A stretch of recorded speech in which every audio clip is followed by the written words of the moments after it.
Good morning, everyone. We'll continue with the same chapter, that is metals and non-metals. Today we are going to discuss about rusting.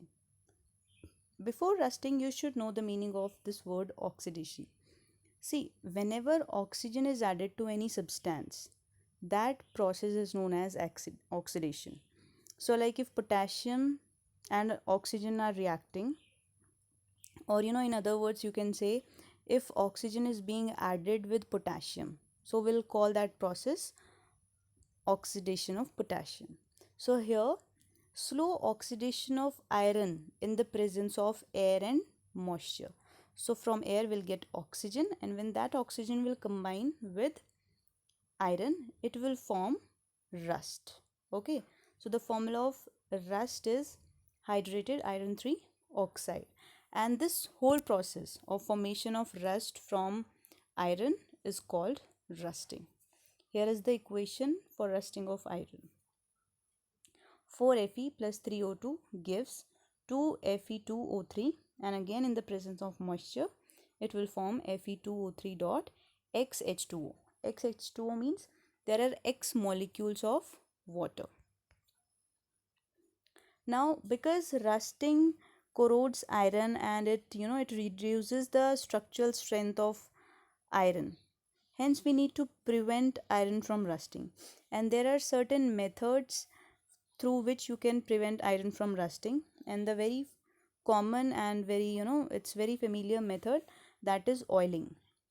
We have to simply apply a thin layer of oil or grease on iron objects, and it will help to prevent them from rusting, because it will cut off the contact of iron with oxygen and water. Okay, now the next is painting. To prevent rusting, lead oxide paint is applied on different materials like machinery, buildings or vehicles.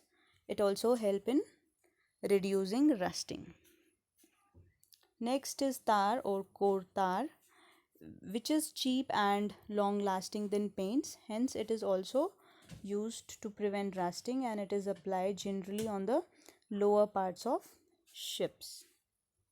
Next is enameling. Baking a mixture of silicate on iron at high temperature.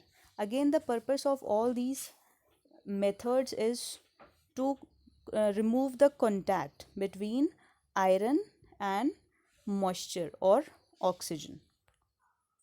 Now the next one is metallic coating, and in that category first one is galvanization.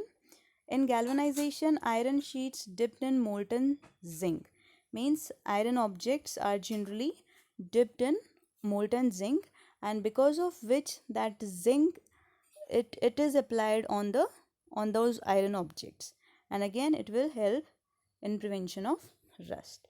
Iron articles which are generally exposed to heavy moisture are generally galvanized. Example, buckets, tubs or roof sheds. Next is tinning. Tinning is also similar to galvanization, but the only difference is that in galvanization we were using zinc, and here we are using tin. So iron sheets are dipped in molten tin, means a layer of tin is deposited on the iron objects. Tinning is preferred to galvanization for articles used for edible application, because galvanization steel is not used for food containers, since food acids dissolve zinc, which form poisonous compound. So whenever we have to store any edible articles, we have to store them in tin instead of galvanized steel. Okay, because galvanized steel contain zinc, and that zinc can combine with the food article and it can form a poisonous compound. Okay, now the last method is chrome plating. In chrome plating, iron articles are electroplated with chromium, tin, nickel or copper. Iron articles generally for decorative purpose are chromoplated with this method. That's it for today. Thank you and have a nice day.